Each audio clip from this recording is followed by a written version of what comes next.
Hello guys, welcome back to my another mini blog. আর আজকের ব্লগটা আমার মেয়ের জন্মদিনের পরের দিন সকালের ব্লগ। এর দিন একটু বেশি খাটাখাটনি হয়ে গেছিলো বলে সকালে উঠে ভীষণই টায়ার্ড লাগছিল, তাই কোনো ভিডিও ক্লিপ না নিয়ে নিজের কাজগুলোকে ঝটপট করে সেরে নিয়েছিলাম, বিশেষ করে রান্নাটা। এখন ওই সকাল 10টা মতো বাজে। আর জানো তো বন্ধুরা, আমাদের জামরুল গাছে এবার এত পরিমাণে জামরুল হয়েছে আর সমস্ত জামরুল না নিচে পড়ে পড়ে নষ্ট হয়ে যাচ্ছে, তাই ভাবলাম যে কটা জামরুল পেরে রাখি, আশেপাশে সবাইকে দিতে পারবো। আর আমাদের বাড়ির এই জামরুল গাছটায় না 3বার করে ফল আসে, মানে এখন একবার হয়ে যাবে, এরপর আরো দুবার করে ফল আসবে। লাস্টে যে 2বার ফল ধরে তখন আর জামরুলগুলো খাওয়ার মতন পর্যায়ে থাকে না। আর এই প্রথমবারই জামরুলগুলোই ভীষণ মিষ্টিও হয়, জামরুলগুলোতে ভীষণ একটা সুন্দর গন্ধও থাকে। জামরুলের সাইজগুলোও এক একটা জায়ান্ট সাইজ। আর সকাল 10টার সময় বাইরে এত পরিমাণে রোদের তাপ যে বাইরে বেশিক্ষণ থাকাই যাচ্ছে না। আমার জামরুল পাড়া হয়ে গেছে আর এদিকে সকালে সবার খাওয়া দাওয়া কমপ্লিট হয়ে গেছিল, শুধু আমি আর মন বাকি আছি।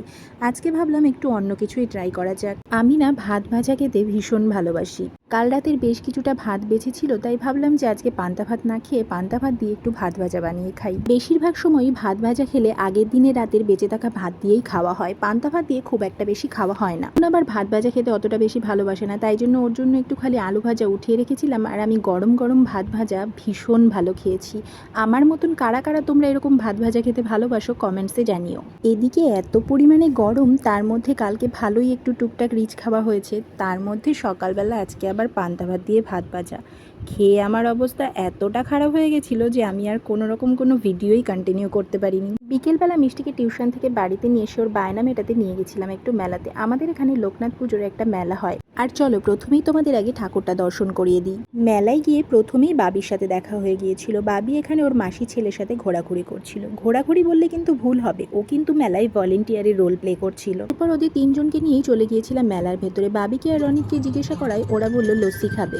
মেলায় তখন বাউল গানের আসর চলছিল, আর বাউল গান শুনে দেখো আমার বাবিও কিন্তু একটুখানি নেচে নিয়েছিল। এদিকে তো ওদের দুজনকে কিনে দিয়েছিলাম লস্যি, আর ওরা লস্যি পেয়ে ভীষণই খুশি হয়েছিল। কিন্তু আমার মিষ্টি রানী তখনও বাকি, সে তো ডিসাইড করতে পারছে না সে কি খাবে। অনেক ভাবনা চিন্তার পর সে ঠিক করলো যে সে আইসক্রিম খাবে। আর এদিকে মিষ্টিকে কিনে দিয়েছিলাম একটা আইসক্রিম, যেটা ও 2 দাদার সাথে শেয়ার করে খাচ্ছিল। আর যতই শরীর খারাপ হোক, মেলায় এসে ফুচকা না খেলে ব্যাপারটা যেন একটু কেমন কেমন হয়। বেশ পটপট করে কয়েকটা ফুচকা খেয়ে মেয়ের হাত ধরে মেলাটা একটুখানি ঘুরে আর বেশিক্ষণ না দাঁড়িয়ে চলে এসেছিলাম বাড়িতে এসেই মিষ্টি বসেছিল পড়তে, আর আমি একটুখানি ফ্রেশ হয়ে গিয়েছিলাম একটুখানি আলু ভাজা বানাতে। আজ রাতে মা আর মেয়ে দুজনে মিলেই ঠিক করেছিলাম যে পান্তা ভাত খাবো।